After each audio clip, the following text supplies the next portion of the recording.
So, good evening, all, and thank you for joining us today. This webinar has been organized by Moneylife Foundation. We are a 10-year-old NGO, and our primary goal is to spread financial literacy and help address a wide spectrum of issues that impact us as consumers. Based on an interaction with the members of the Telegram group from more than 550 investors from the Anugrah group and more than 300 members from the Carvo group, there are a lot of questions specifically regarding the investor protection fund procedures and processes. So we are really thankful here for our speakers from the National Stock Exchange who are here to shed some light on that. To guide and speak on this important topic, we have with us today Ms. Nisha Subhash, who is the Senior Vice President of the NSE's Investor Services Cell, Mr. Janardhan Gujaran, who is also the Vice President of the Investor Services Cell, and Mr. Gokul Swaminathan and Ms. Dinesh Shroff from the Investor Services Cell team. Without taking too much of your time, I will now request Ms. Nisha Subhash to take over. Good evening. I'm Nisha Subhash, and what we will do is we will run you through the PPT, which basically talks about how you can go about filing your claims on our portal that we have, and then we will, take up your questions that you have or doubts that you have. Then we can take it and clear it as in we go forward. Even while we are going through the slides, if you have some doubts with respect to how you go about it, or the manual ledger and all, as some people said they had doubts, we can take it up as and when we go through the slides as well. So, Janardhan, you can start running the slides. Good evening, everyone. So we have tried to explain in easy steps as to how an investor who has been aggrieved by who's aggrieved and has not got the securities and funds from the trading member to lodge a claim. So we just like to give a brief background on what happens after a trading member is declared a defaulter. We issue a public notice in leading newspapers inviting claims from investors, and the investors are given a time frame of around 3 months to lodge their claims. The public notice is also hosted on our website. This public notice basically gives a link about the URL as to from where the investor can lodge a claim, and it also specifies the address of the investor service center and other minor details which will guide the investors to lodge a claim. So once a public notice is issued inviting claims, then the investors can lodge a claim against those expelled members. All these claims are processed as per the rules, regulations, bylaws of NSE and in accordance with the SEBI circulars and regulations issued from time to time. Basically, these are the types of claims that normally investors lodge. CM segment refers to the cash market segment, capital market segment, and F&O is nothing but the derivative segment, which includes futures and options, futures as well as options. So under CM segment, the categories are non-receipt of securities purchase. These are securities which you have purchased through the broker and where you have not received the delivery. So as per the rules and regulations, the settlement happens on T+2, and the broker is required to transfer securities to the investor on T+3 after the trade is done. Secondly, the another nature of claim is of non-receipt of funds on account of sale trades. These are the trades which the investor executed, that is sale trade, but he has not received the funds from the broker. The third type of claim is about margin, where the investor has given some funds and securities as margin to trade in the F&O segment as well as in the capital market segment. Because in F&O segment, it is mandatory to pay upfront margin before you execute any trade in the F&O segment. And now in the capital market segment also, it has been made mandatory recently. So these are the types of claims. And apart from that, we also have corporate benefit, where you have given those securities as margin to the investors, and subsequent to that, some corporate benefit like bonus accrues on those shares, and you have not received the margin as well as the corporate benefit on those securities from the broker. In case of F&O segment, till recently we had only the cash settlement. right? You execute a trade, and on the expiry, the contract gets squared off, or you sell off those securities, and the net balance accrues to the client. So we have non-receipt of derivative, that is called non-receipt of derivative dues. And again, as mentioned earlier, in F&O also, since it's the upfront margin is required to be paid upfront, you would have some securities which the client would have placed with the broker for executing F&O transaction. So that securities would have been kept as margin with the broker. So we have already given the link in our public notice, as well as the link is available on our website. So once you click on the URL which is available in the public notice or on our website, this is the home page that comes up. So if you are a new user, right in the bottom we have put a arrow mark which says that you have to click on the new user. New user is basically the one who has never lodged a complaint against any trading member. So like if you have not lodged a complaint against any trading member, whether it's a defaulter or a live member, then you have to lodge, you have to click on the new user. And if you're already having the credentials, then you can enter your username, password, and go further. If you have forgotten your username or password, we have again got options below which says click on forgot username or forgot password. If you want to change password, you'll get an option. So basically, if you are a new user, you have to click on the new user button. The moment you click on the new user button, it will take you to the next page, which is in the next slide. So this is the new user registration tab which opens. The mandatory fields are already been highlighted in the screenshot as well. It's clearly visible. PAN number is mandatory. So the PAN number, the investor has to enter the PAN number. After the PAN number, the first name and the last name, these are mandatory fields. You have to enter the date of birth. Mobile number and email ID are mandatory because we will be communicating we will be communicating with the investors only on this email ID. Mobile number is also mandatory because you will be getting an OTP on this mobile number. So these are mandatory fields. Apart from that, we got the investor is required to fill the address column, that is basically his whatever his flat name, street name, etc. Then in the city, he has to select the city. If he's based out of Mumbai or is based out of Bangalore, he has to just select the city.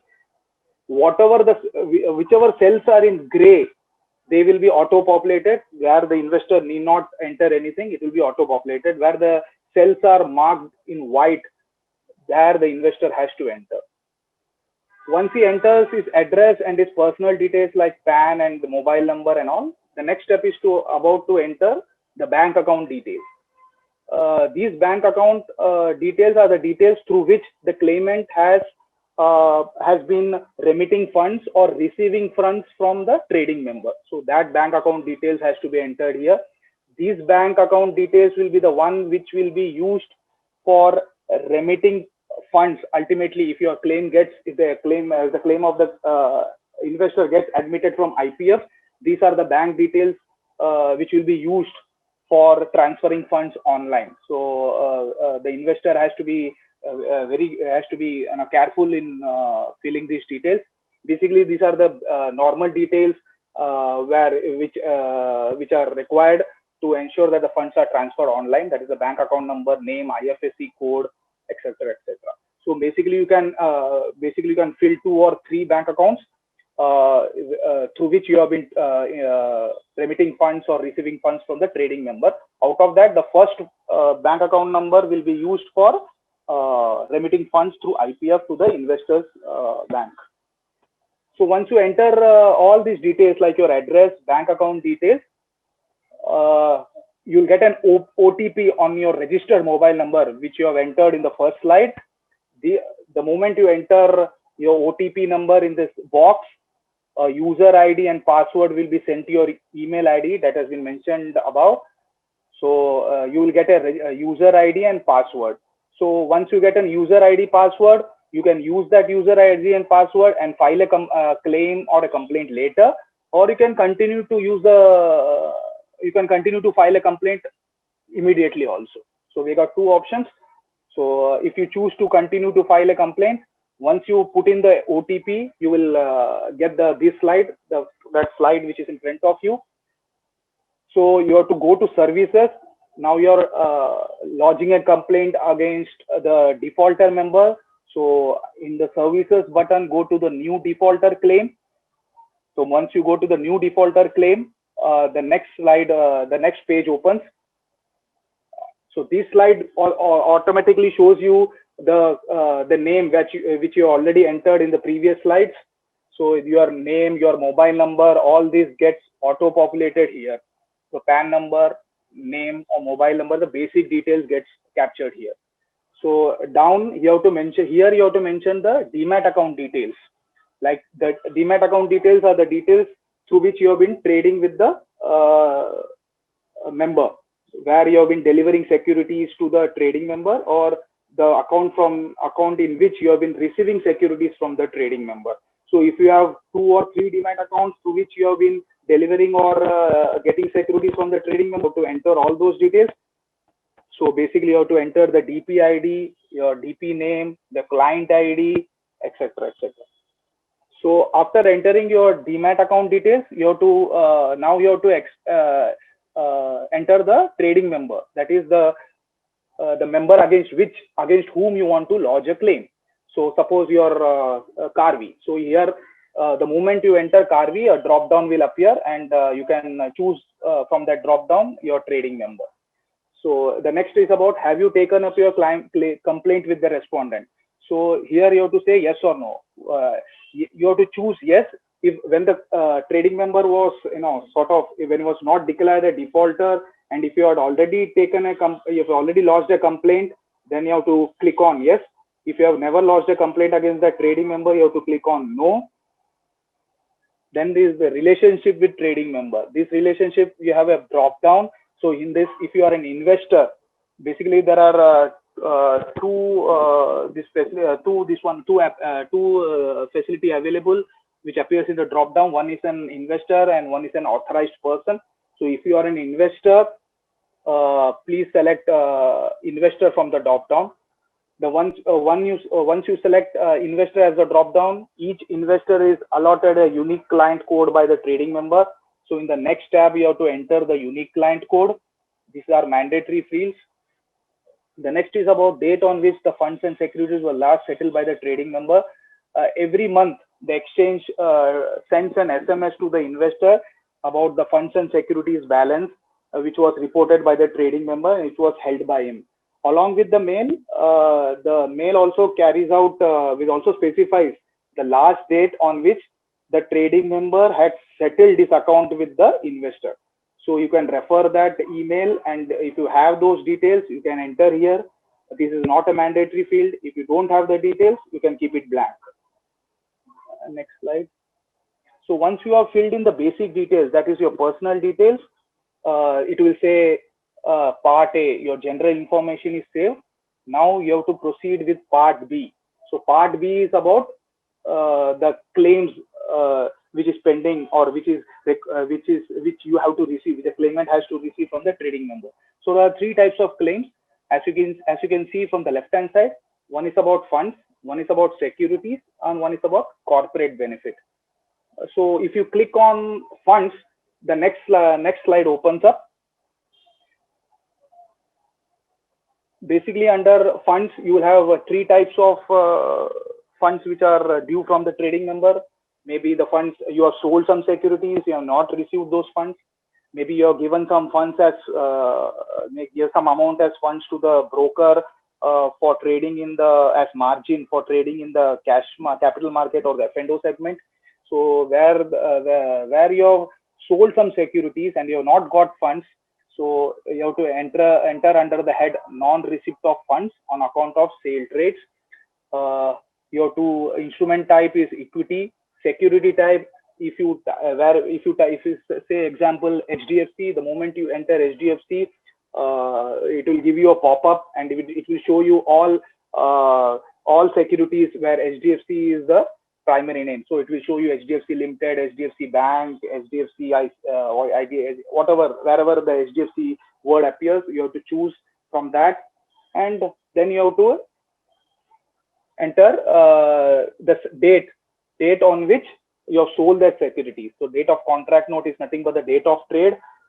Here you have to enter the date on which you have sold those securities. So if you have sold the securities on 1st of December 2020, you have to enter 1st December 2020. Quantity is the quantity which you have sold. Price is the price at which you have sold. So the traded price at which you have sold. So gray cell, it will be automatically auto-populated. So these are the mandatory fields that you have to fill. In case of non-receipt of margin provided in form of funds, you have to specify the bank of the trading member where you have funded those funds, where you have funded that amount. So the name of the bank will be the trading member's bank account. The account number will be the trading member's account, and the date of payment will be the date on which you have made the payment to the trading member, and the name of payee is nothing but the trading member's name itself. If you have derivative segment use, as I said earlier, in case of derivative segment use, we have only cash settlement as of now. We do, though we have the physical settlement, but it has been observed that most of the clients opt for cash settlement. And if you have any amount which is due to you from the trading member for derivative segment, like you have taken a position in the futures and options, you have sold off the sold off that position, and ultimately some amount is receivable by you from the trading member. So you have to give that amount here. So these are three types of drop downs that open up when you click on funds. That is non-receipt on sale of funds, non-receipt on sale of shares, derivative dues, and one is where you have paid some amount as margin. So where you click on the securities, this is the first tab that opens, non-receipt of securities purchase. This is more or less similar to non-receipt of funds on sale of trades. The basic details remains the same. So here you have to instrument type will be equity, security name will be HDFC or Reliance, whatever is the case, quantity, rate, date of trade. So these are mandatory fields that you have to fill. Next, again, non-receipt of margin provided in form of securities. Again, here you have to select the instrument type as equity or mutual funds, and here you can give the security name, again quantity, rate, and the date. Here the date of delivery becomes important. So if you are given some security as margin to the broker on some date, you have to mention that of date of delivery in this column. So then these are the two tabs available when you click on securities. When you click on the corporate benefit, the tab which is shown in the bottom of the present slide opens up. Here you have to select the security name and type of corporate action. So if it's bonus or if it's dividend or if it is split, you have to mention the type of corporate action, the X date. The X date of securities is also available on the NSE website. So if you click on if you don't know the X date of some security, or if you don't know the ratio in which the bonus was declared or in which the split happened, you can always refer to the NSE website. You will get all those details about each security. So all these security, the details of those securities, corporate action is available on NSE website itself. So once you enter all those claims, basically funds, securities, and corporate action, then this tab opens up for you. These are the mandatory documents which you need to upload: the PAN card copy, the DMAT transaction statement, the ledger statement, a bank statement, and the cancel check. Cancel check is required basically to fund to reimburse the admissible amount after your claim is found to be admissible. So DMAT transaction statement, if you don't have a DMAT transaction statement, you can approach the depositories, CDSL, NSDL. They would give you the DMAT transaction statement. You have to quote your PAN number, and they will be sending the DMAT transaction statement to the registered email ID. Ledger statement, if you have the ledger statement provided by the trading member, you can use that. You can upload here. If you don't have the ledger statement provided by the trading member, you can create a ledger statement manually. The format of the ledger statement is also available, is hosted on our website, and we have also included the format in our next slide also, so we can guide you there. And yeah, so this is the format of a manual ledger. So the total purchase and sale. So if you are aware of the purchase and sales, then you can enter here. Otherwise, on a request, you can get the trade data from the exchange. The exchange will be providing you the trade data from which you can enter those details, like the total purchase, total sales.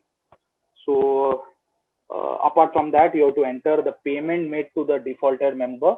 So if you have made any payment to the trading member from your account, that has to be entered in row number E.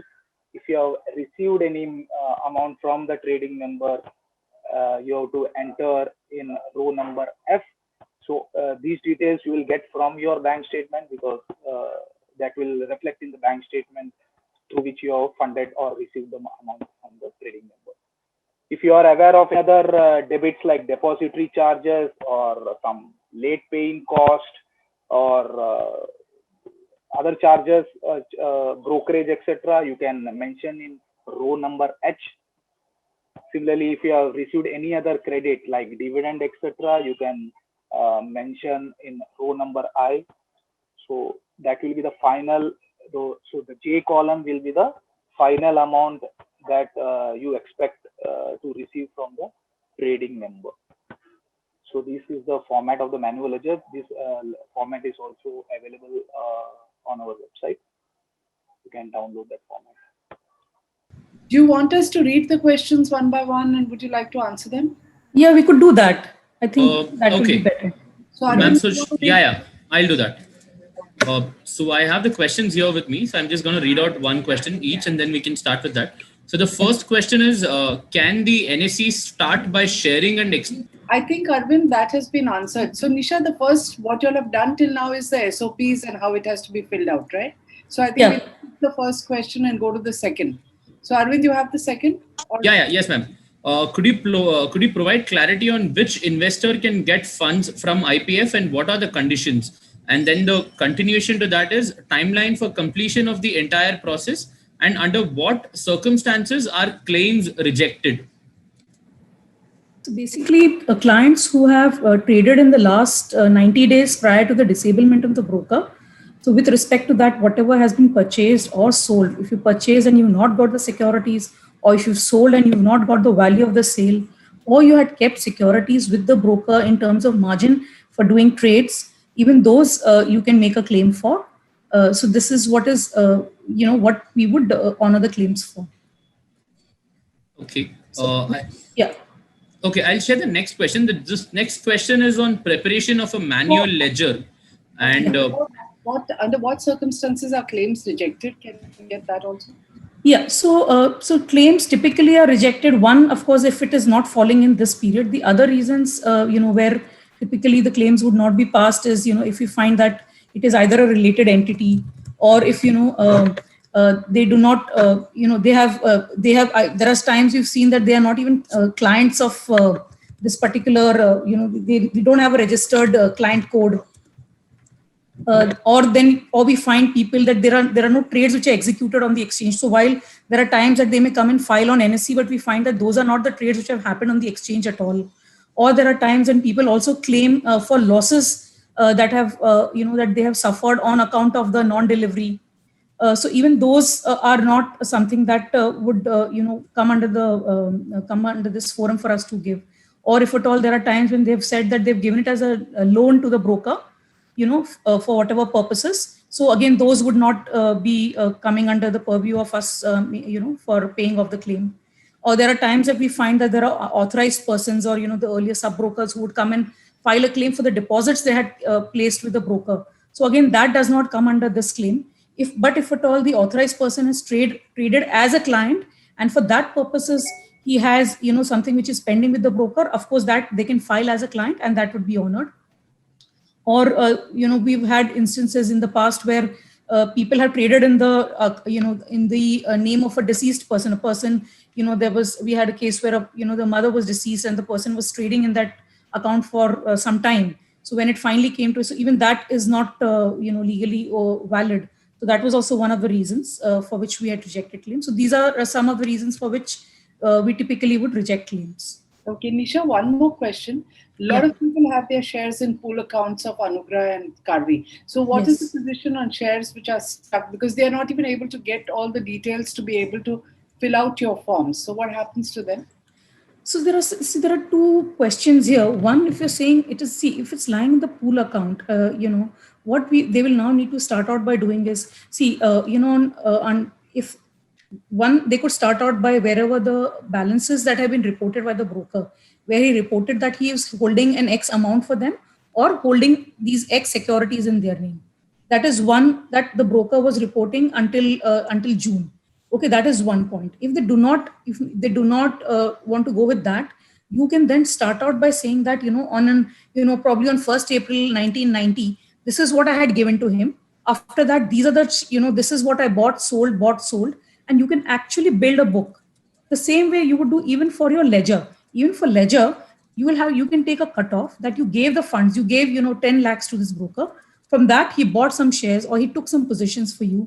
Okay, then probably, depending upon those positions, if those are profit positions, again, they would have got credited to your ledger. Or if you sold some shares, again, the sale would have got credited to your ledger. So that is the way you will have to build it. Now, there is another question that people have asked that, we have contract notes. So then why are you asking us, we can give you contract notes. So then why are you asking us to build the ledger? The point is that the ledger also tells us a whole lot of other debits that come through. There are times when people do, family related transfer from my account. I'm asking them to move my balance into my husband's account or, into my father's or mother's account. So even that we will never know purely from the basis of the contract note. So that is the reason we expect that also whatever you pay them, you would have, at different points of time made, payments to the broker, that we will never know from looking at purely at the contract note. So it is expected that once you build the ledger, you also, what trades you have done, so people have, we have, until now we have given, 1,000 odd investors who asked for it. We have given for Anugrah specifically, we have given you trade data. People who are asking, even now on a regular basis, we've been giving the trade data to people. So from the trade data, what trades have taken place on the NSE. And from that basis, you can actually build your ledger. Or even your, register of securities and your basis that this is what you transferred from your DMAT account to his DMAT account. And from then on, what transactions did you undertake? And hence, this is what should be the final securities that should be lying with him or final funds that should be lying with him.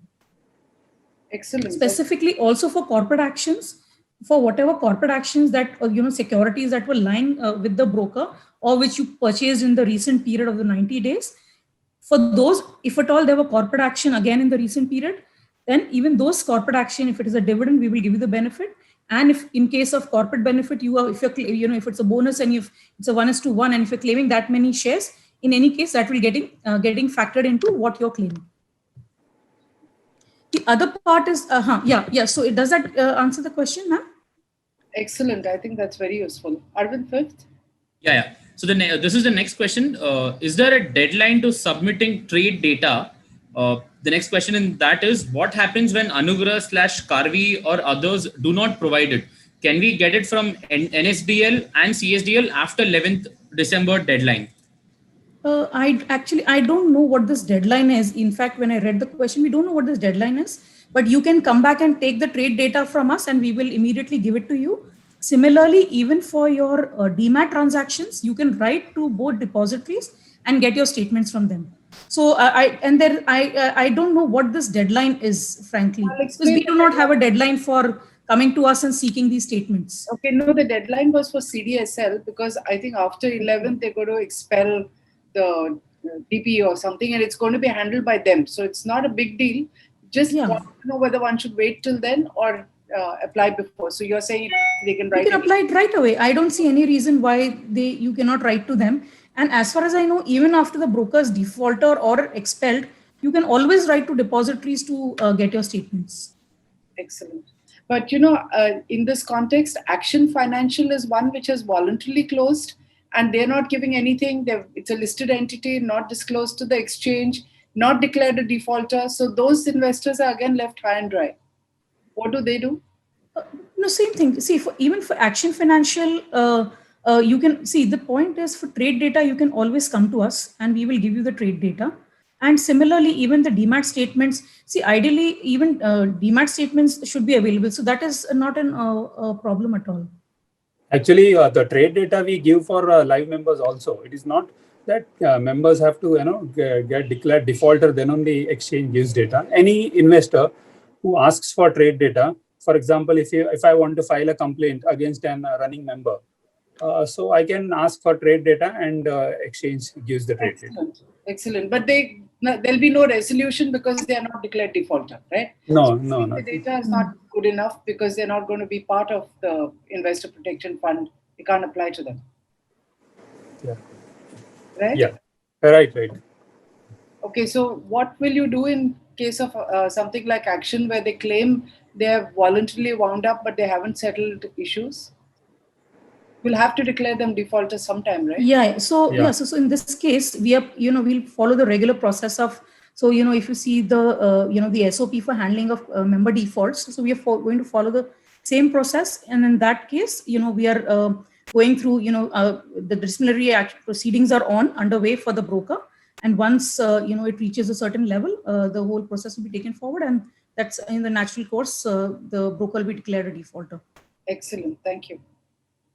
So the sixth question, there's some confusion over self-attestation of documents for the IPF claim. So they're saying that, there's questions about how many years bank statements do you need? What kind of attestation do you need? Can people just sign it? If there are 200 pages, what do we do? Do we need to sign all of them? Could you clarify that? Yeah. As far as bank statement is concerned, we don't ask for any attestation from the bank. They can just go to bank or they can download the bank statement from their online banking and they can submit it. We ask for attestation only in exceptional cases where we, looking at the bank statement, it looks like it is not a genuine statement. Then only on that scenario, we ask for certification from the bank. Otherwise, in a normal scenario, they can just download the bank statement and submit it to us. Okay. So these banks being reluctant is a non-issue, right? Yeah. Okay. So in some cases, they say all trades done in client accounts are considered unauthorized. So margin statements, ledgers, contract notes were forged and clients were not informed about debit balances. What happens to people like that? So if when the member is declared defaulter, the client can claim for non-receipt of funds, non-receipt of securities. So these two major claims they can do.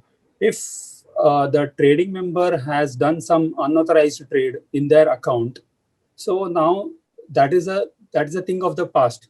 If whenever that trade had happened, the investor should lodge such complaint against the member. Then we take up the matter with the member. Now, the fact is the trade has happened in his account. So because of that trade, if there is any funds receivable to him, if there is any securities receivable to him, he can claim that funds and securities through this default process. Okay. One question about filling the form, it asks for the date when the broker last settled the account. So they say where Anugrah is concerned, they never settled quarterly. So people want to know what date do they need to mention over there? They need not mention any date. If they do not have it, just leave it. It is not mandatory. Okay. If that date is there, basically that date is when we look at that date, we'll understand when the trading member has settled his account last. And for claim settlement, it will helps us to start computing the claim from that date, because from before that everything is settled. Otherwise, if that date is not there, then we will take 90 days prior to the date of disablement is a claim period, and whatever is payable, admissible, we will compute, and if approved, it is paid to the client. Excellent. So one question that's going to be a big issue is how do investors with net debit in their ledgers proceed? Because I'm told that a lot of people are discovering with shock some huge amount of net debits, especially in Anugraha, where, what they have, the earlier ledger margin statements were showing a credit balance, and now suddenly there's a claim. So can you elaborate on this a little bit? If there is a debit which client thinks that it should not have in their books, then they can take the support of trade data. The whatever trades which they have done, they can, based on that trade data, they can build up their ledger, and they can provide us the actual amount, which may not be debit. So they can, while lodging the claim, they can build their own ledger based on the trade data which is received from the exchange, based on the bank statement, based on the DMAT statement. These three documents put together, they can build a ledger and they can submit it to us. So while processing the claims, we will look at the trades actually happened in the exchange. Then we can correlate what he is saying, the client is saying. So you will kind of adjudicate on this issue and take a call independently, is it? Independent of the books that the broker has submitted? Yeah. Excellent. That's nice. So, next question. The next question is about this Edelweiss order, about the restitution. I know that it's challenged and it's in court and whatever. Does it have an impact on what claims will be made under the IPF? Because will that be added or deducted from whatever people are supposed to get? Or do you recommend that people don't think about the Edelweiss thing at all and focus on what they're supposed to get from NSE in any case? Yeah, I think that's a better thing to do, to file the claim with us, because that, as is still sub judice. So so then it will take its own course. So it's better that they file what they feel is their claim from the broker. Okay. So now we come to questions specific to Karvy. So what happens to investors whose shares have been transferred to an unauthorized pool account? So what we find in this group we have created is that people are discovering for the first time that their shares were in a pool account. And what we understood is that shares can't be in a pool account for more than 24 hours. So it is, one assumes that means the shares are in an unauthorized pool account. So can you sort of explain to them what is their condition?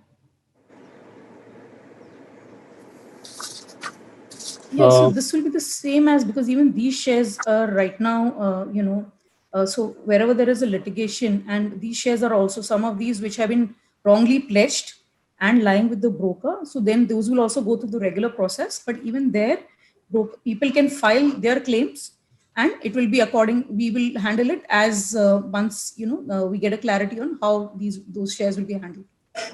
Okay, so this also applies to pool accounts which are not reflected in either NSE, BSE, NSDL or CDSL statements, but are there in the holding statement.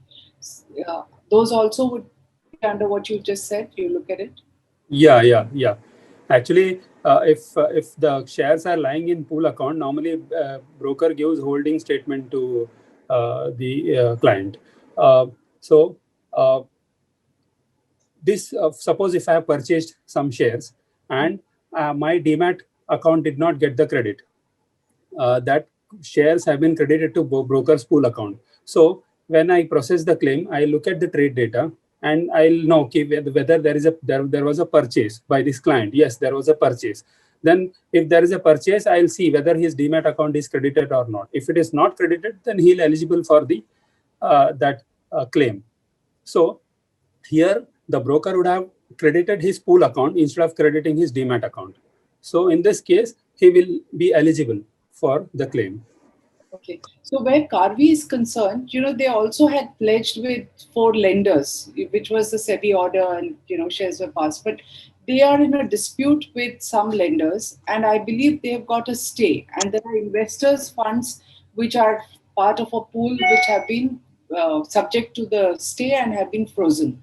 So this is sort of no fault of the investors, right? So they need clarity on whether they are the unfortunate people whose shares are frozen, they have no idea, and what is the redress for them. Could you help out on that? As Nisha has said previously, if the shares are under litigation, then till the SAT clarifies, gives direction on what to do with those shares, we will not be able to, address that issue now. If this is applicable only where the shares are under litigation. Okay. Otherwise, yeah. I agree with that. I understand. But, can that list at least be published so that people know that, their shares are the ones? I don't think each of them has got information that their shares are frozen because of litigation or because of a SAT order.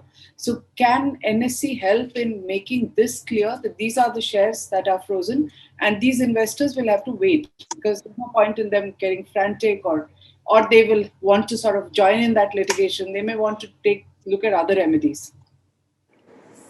Yeah.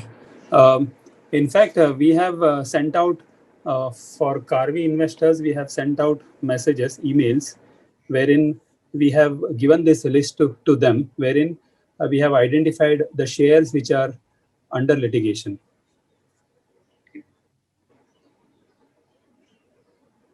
And this will apply again also to shares where there are valid contracts but are not reflected on the NSE statements, because there is obviously some kind of fraud that's happened over there. Yeah. Okay. So Arvind, you want to take some questions now from those who have raised hands? Yeah, we can do that.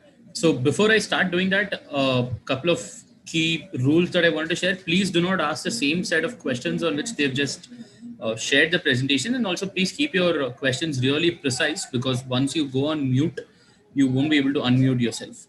So I'm now going to request Mr. Shlok Gandhi to unmute and ask his question. Mr. Gandhi, can you please unmute?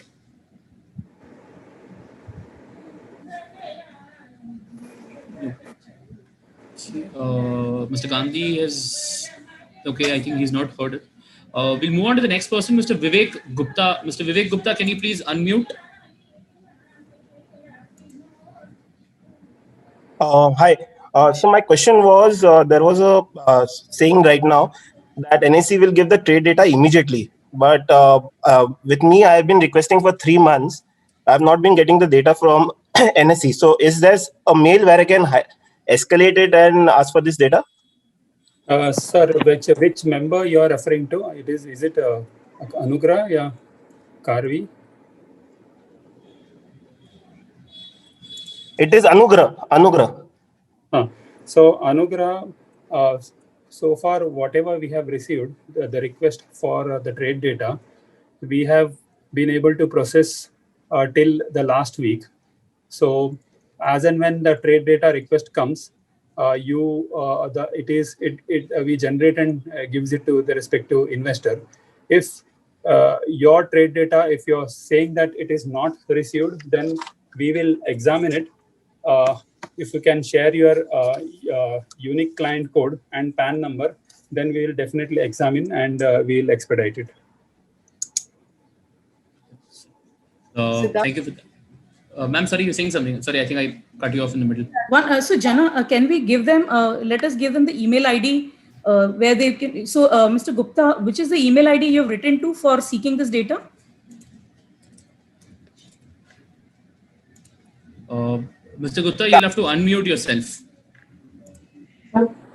I just unmuted myself. Sorry, thank you. So yes, I have written to NSE Mumbai ID. Okay. Fine. So I think if you can just drop the mail again, because as per our records, whatever had come by Friday, we have cleared everything that was pending. So if you can, I would request you to resend the mail to us, and I'll have our team. We will have that, your request, handled immediately. Thank you, ma'am. I'll just resend that. Thank you. Yeah. Okay. I I Sorry, wanted to. sorry, ma'am. Hello. Yeah, I wanted to ask. I was not able to unmute myself. Yeah, Now yeah, I am able please. to. Yeah, Yeah. please. Madam, just wanted to inquire if we are filing for the 25 lakh claim for the shares, and if the shares are in dispute, like if Edelweiss has sold, see, we don't know what Edelweiss has done with our shares. So we really have no idea of what they have done. But in an NSE trade data, we can't see NSE data, we cannot see the shares at all. So probably they have sold off all the shares. So if we file for 25 lakh claim now, and if tomorrow the decision of SAT is in our favor, I think or this has been Supreme asked. Court is in our Can we favor, ask? I think this has been asked and answered. ma'am, Nisha, do you want to add? So, as we said, you can please file your claim, and if it is, if your shares are a matter of litigation right now, those will be accordingly handled. So, if it is, is what I can say that so we will anyways. If it is much more than 25 lakhs, and if it's 25 lakh is a clear funds or securities, which is not a matter of litigation, we will be paying you 25 lakhs that way. Okay. We can move on to the next question. Mr. Chetan Wadhwa, can you please unmute? Yep. My question is, hello, am I audible? Yeah, we can hear you. Yeah. What about the JVs? They've, passed wrong JV entries for debits, huge debits. So how do we, get it rectified from the broker, or how do we, So I think, sir, as even when we ran the PPT, or even as I said earlier, so when you are going to give your ledger to us, when you say as per what you paid to him and what you traded, it will be completely the way you see it. So all the JVs that he has wrongly passed, etc., will not be reckoned there, right? So when you are going to build your own ledger, those will really not come into effect. The JVs that have been wrongly passed. So you can completely ignore. It doesn't matter what JVs were passed. You have to go purely by what was given to him, what were the transactions that you undertook through him, and accordingly, what should have been the ledger balance, or similarly, the register of securities, what you gave to him, what you transacted through him, and accordingly, what should be there. Okay. So I think we can move on to the next person. Mr. Siddharth had raised his hand. Mr. Siddharth, can you please unmute? Hello. Hi. Can you hear me? Yeah, we can hear you. Yes. First of all, thank you everyone on the panel. I just have a quick question. In my particular case, I just transferred the money and there were no trades happened. Like there were no trades undertaken. I did it in the month of July, and by 1st or 2nd of August, they started being incommunicado. So hence, I do not have any ledger or anything else with me. I just have one formal way of I just have the evidence of me transferring the money. Hence, in my particular case, what should I go with? I do not have any shares or mutual funds lined up with them. This is Anugrah. Yes, this is Anugrah. Yeah, so I think so. You can just give us what you have, but we'll have to see how what policy will be applicable to you, because if there are no trades, we'll have to see how the policy gets applicable. So you can otherwise you just give us what you have, and we'll take it forward from there.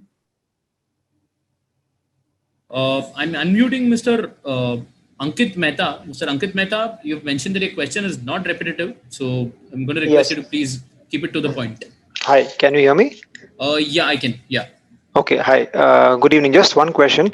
Now, Madam mentioned that people who've received false margin reports from the broker, where they say that we have a credit balance, and when we've got the NSE trade data, we've realized that there is a debit balance.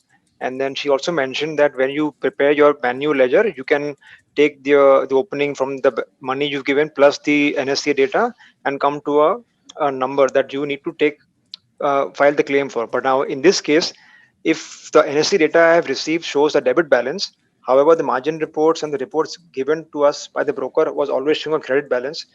Now, if NSE is going to take the ledger as per NSE, then it will have a debit balance in my case. Then how do we go about with this? Because definitely there's been a mismatch with what the broker is showing us versus the NSE data. Sir, here I would like to clarify one point.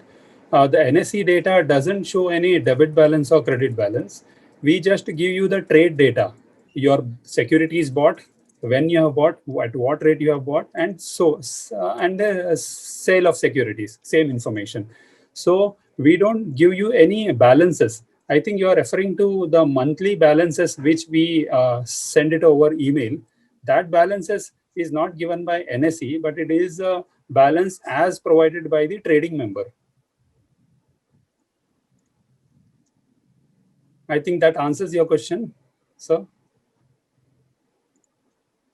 I think he's gone on mute. But if it's answered your question, then I would suggest you just send us a message on chat. I would now request Mr. Tilak Dahal to unmute himself and ask his question. Mr. Tilak, can you hear me? Sir, my demat. Yeah, I can hear you. Hello. Yeah. Sir, my question is transaction statement. My demat transaction statement from NSDSL, CDSL, NSE, BSE shows no stock in my PAN. But in holding statement from Karvi, they have got my 17 lakhs stocks with them. So how to prove, sir, my stocks? So you have to build up your ledger based on trade data. The trade data and see, you would have purchased. Now you're saying that you're holding data shared by Karvi shows some stock, wherein your Demat account doesn't show anything. So it's maybe a case where member would have you would have bought the shares, but those shares would not have been credited to your Demat account, but it would have been credited to his member's pool account. That is why your Demat statement doesn't show anything. So based on the trade data, you can build your ledger and you can submit the claim. Sorry, I think we are not able to. Yeah, I think, like I mentioned in the beginning, if you have a follow-up to that, then please do not mute yourself, because if you unmute, you won't be able to mute. And if you mute, you won't be able to unmute. So now I'm going to have to move on to the next person, but do share your comments in the chat section. Now I'm going to request Ms. Ritu Diwan to please unmute and ask a question. Ma'am, can you please unmute?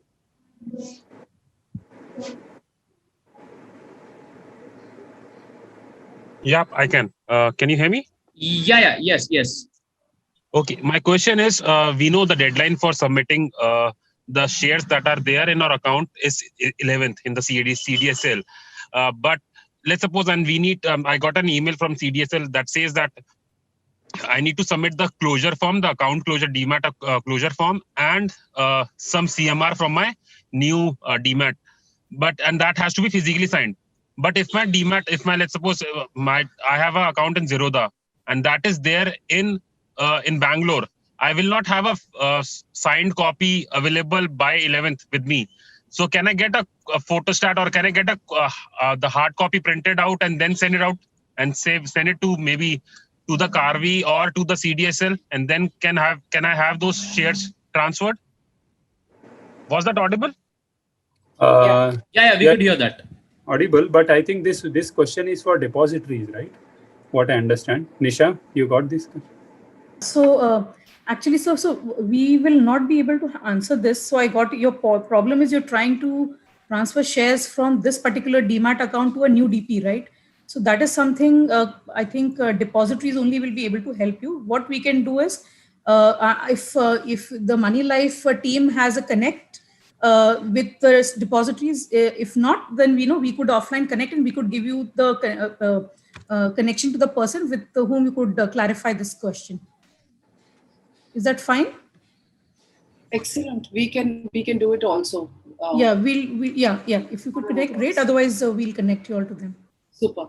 So the next question, which I think a lot of people are asking on chat, is what is the approximate time frame for this whole process to get over, say for Anugrah and Karvi, payments actually to be made? So see, once we get the complete set of documents, as in where we could use, so we just request everyone. What happens is typically, I'll tell you what deficiencies we see. People give us bank statements; those are password protected, or they are not they're not properly given, or there are some details missing for the period that we want. So if, as far as possible, take your time and give us complete set of documents. So there is no to and fro. So once a complete set of documents comes to us, we will try as far as possible to give it to you, probably 4 to 6 weeks. So it could be, considering that, yes, if the numbers are large, it may take us some more time. But yes, our endeavor is that, under 45 days to 60 days, less than that, we should be able to complete the process, place it before the committee, and make the payments.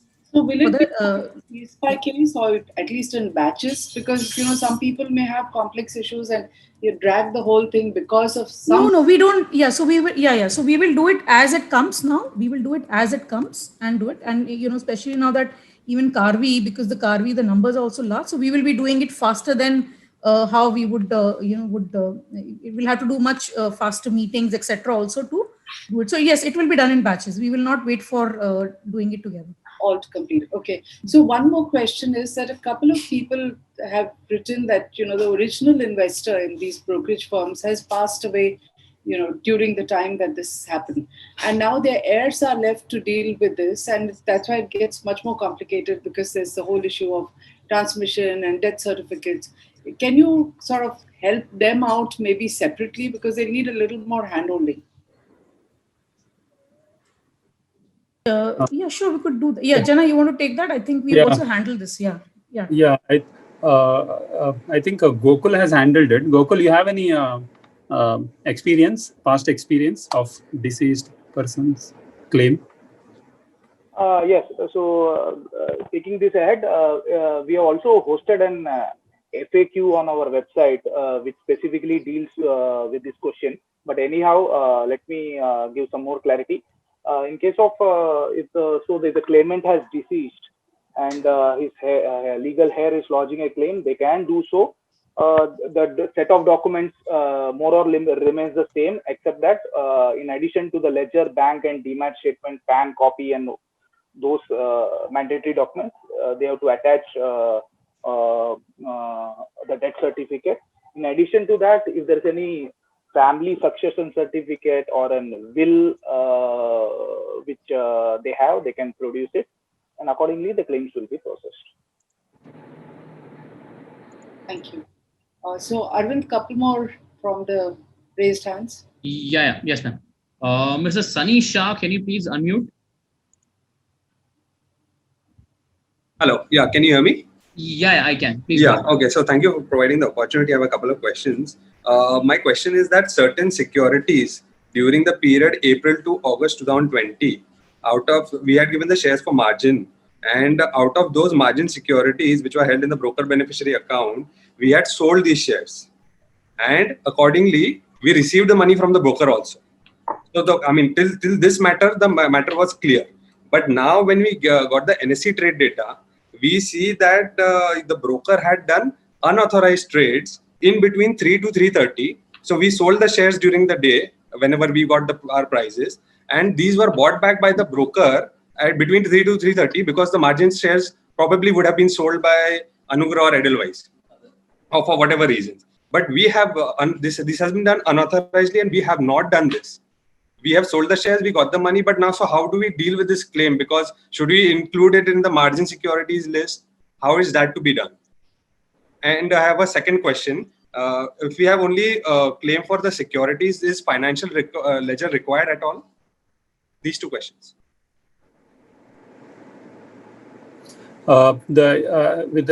As far as your second question goes, yes, your financial ledger is required because though you're claiming only for the security you would have purchased and you would have paid the money. When you have paid the money, to look at those transactions, we need your financial statement.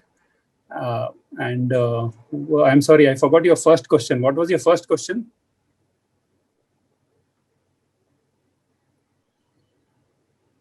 Hello? Mr. Sunny, you'll have to unmute yourself and ask your question. I did that. So my question again, I'm repeating. Between the period April to August 2020, out of the shares provided as margins in the broker beneficiary account, we sold those shares, and the broker had released the money also, that specific money which we had sold. But now when we got the NSE trade data, when we asked for the NSE trade data, we see that against that sale, there are purchases also. So it has been squared off. by the broker unauthorizedly, and this swearing off process has been done in between 3 to 3:30, because they must be looking at their demat statement that these shares are not there, so let's buy it back and finish it off. But these are unauthorized trades and we do not agree to it. So how it is to be dealt? So have you lodged any complaint with NSE? Yes, I have. Yes, I have. I have updated this in the NSE complaint fields. No. So when the trades, Mr. Shah, when the trades happened, unauthorized trades happened, you had lodged a complaint? So I did not come to know only that these unauthorized trades had happened. This is only when the whole bubble has burst and everything has come to know now after in August. And in fact, when I got the trade data, not before that. In fact, in some cases, I have the actual contract notes from the broker which support my trades. It does not support the NSE trade data. So actually, as far as you're saying actual contract note, but the trades which have happened on the exchange platform is what we refer, because those trades are actually happened on the exchange platform. The contract note which is given by the member to you, I don't know from which transaction he is referring to, whether it is a BSE trade or NSE trade. It is NSE trade, sir. If it is NSE trade, then there has to be a trade on the exchange platform. It cannot be that there is a trade and we don't have it. We have all the trades that actually has happened on the exchange platform. If you are saying that you were not knowing about this trade, but the one question remains here is exchange gives at the end of the day, every day, messages to clients and emails to clients, which on email ID and the mobile number which you have registered with the trading member. So on the same day, you would have got this trade details over email. Right. So have you raised any complaint against that unauthorized trade with the exchange? If yes, then we can take that as a. So all this has been done only after all the margin shares we have placed the complaint. In that I have added as a response to it. I have added the details and the whole summary has been uploaded on the complaints. Okay, we'll look at your details. You file a claim and we'll see what can be done. So, sir, sorry to interrupt. Are you trying to say that these shares I should include in my margin securities? Because you will be claiming you will be looking at the recoveries, because the broker has paid the money to me in those specific cases. So now if you remove the trades, or the trades have been squared off, so whatever money has been paid would be shown as debit balance in the ledger of, between the broker and me. So are you trying to say that against that recovery, I should again claim those shares in the securities? Sir, you file a claim as per your judgment. We have trade data. Accordingly, we'll look at the data and evaluate whatever your claim is. Even though the trades are unauthorized. Mr. Shah, I'm really sorry, but I'm going to have to step in because it's gone back and forth for a really long time. So you can drop them an email and maybe get some more clarification on this. We'll just take a couple of more questions. Before that, there are a lot of comments that people have shared here about a 90-day pre-default. Lot of comments on that. So ma'am, can I request you to clarify a little on that, what exactly that is, and if you could shed some light on that. Yeah, so as we explained, with respect to what are legible claims, or rather what claims would be looked at, is basically for people who have traded in the last 90 days, and for whatever if you purchase shares, not got deliveries, or you sold shares, not got the funds, or you've kept securities and funds for the purpose of margins for positions you've taken, or even in the cash market, then for that purpose, whatever is there is what will be given to you as your claim. Okay. Thank you for that. Can I request Mr. Govindraj to please unmute and ask his question?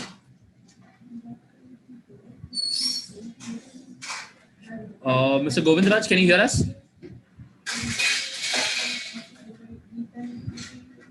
Okay, I think Mr. Govindraj is not able to hear us. So we can move on to the next question. Mr. Suryakant, can you please unmute? Yes. Yeah. Sir, again, please do not ask a very elaborate question. Just keep it very precise and you can end it at that. Okay. My question is, which claim is settled by BSE and which claim is settled by NSE? Hello? The trades executed on NSE platform is settled by NSE. The trades executed on BSE platform settled by BSE. Oh, okay. Question to that. There are people who are asking, do we need to file separately with the IPF or BSE and NSE? So do they have to segregate the trades that happen on NSE and file with the NSE IPF and then look at whether anything happened on the BSE and file that separately? How does it work? Yes, ma'am. Since the IPF trust is different, this is exchange-wise, so they have to file claims separately between NSE and BSE.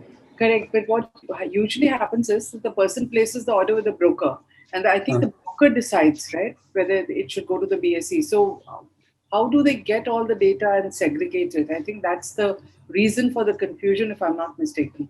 Okay. So they can refer our trade data. Our trade data is only of NSE. So BSE must be giving their trade data if on request basis. So they can clearly segregate between NSE trades and BSE trades, and their claim also they can segregate. Okay, thank you. So Arvind, last question. No? Yes, ma'am. Ms. Kanika Kapoor, can you please unmute and ask your question? Good evening. Am I audible? Yeah, we can hear you. Please. Firstly, I would like to say thank you all of you all on the panel for your time today and giving all your opinions and insights on this matter. My first question is, if you already have filed a claim with NSE, if you already filed a complaint with NSE, then you already have the account created. So do you file a separate claim or do you have to file a claim against that complaint? If you have already created your account and you have already filed a complaint against a broker, now that broker has declared defaulter, now you need not create one more user ID. You can use a same user ID and password, log into your profile, and there is one option called service, file a claim. So you can file a claim. You need not give your basic details. You can directly go and mention what securities you are claiming, how much funds you are claiming, what is corporate action benefit you are claiming directly, and attach the required documents and submit.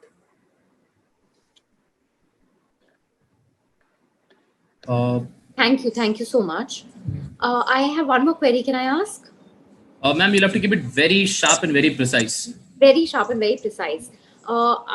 In the case of my account, there were no securities. There was only money given for margin trading in FNO. So my query is related to that. Do I yet have to submit a DMAT transaction statement? And in the manual ledger, how does it work?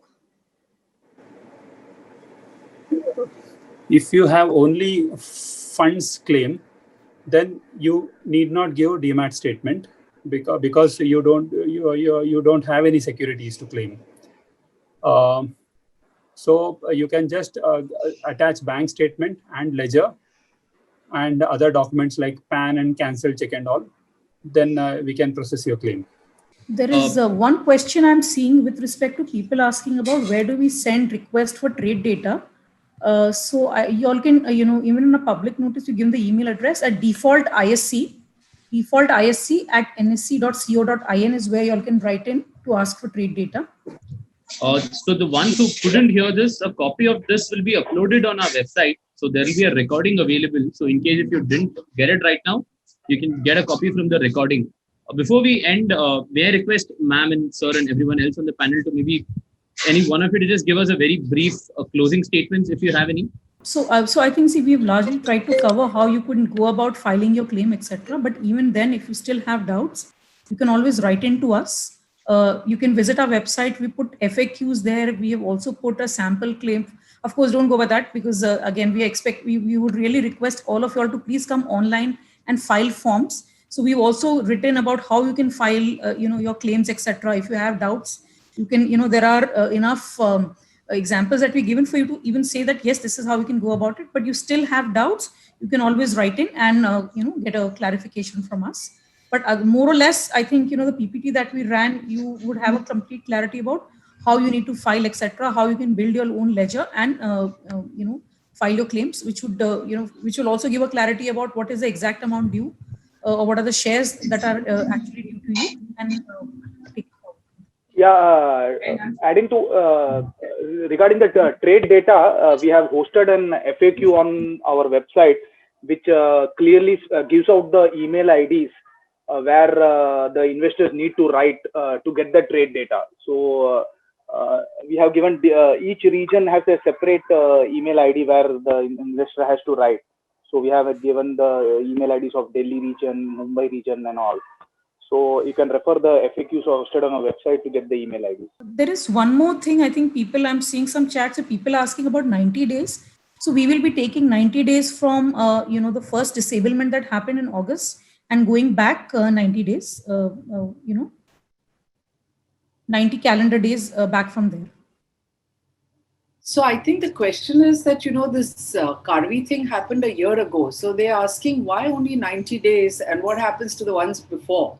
So what do they do about filing? Is that just... No. So, ma'am, so when we say 90 days, we have for Karvi also, we are talking about the date of disablement, not the date of declaration of default. Okay. The 90 days goes back from whenever the broker was trading. So I think we'll have to come to an end. So I think before we close, I just wanted to take a moment and thank all our speakers. Thank you for being here today and for giving us a lot of food for thought and sharing a very detailed presentation on that. So thank you to the entire team and thank you on behalf of our members as well. Thank you so much. I really appreciate you coming, and it's made a big difference to people. I know that all the questions can never be answered. There are many more, and I hope you keep supporting the people who've lost their money. It's a real panic situation. So thank you again.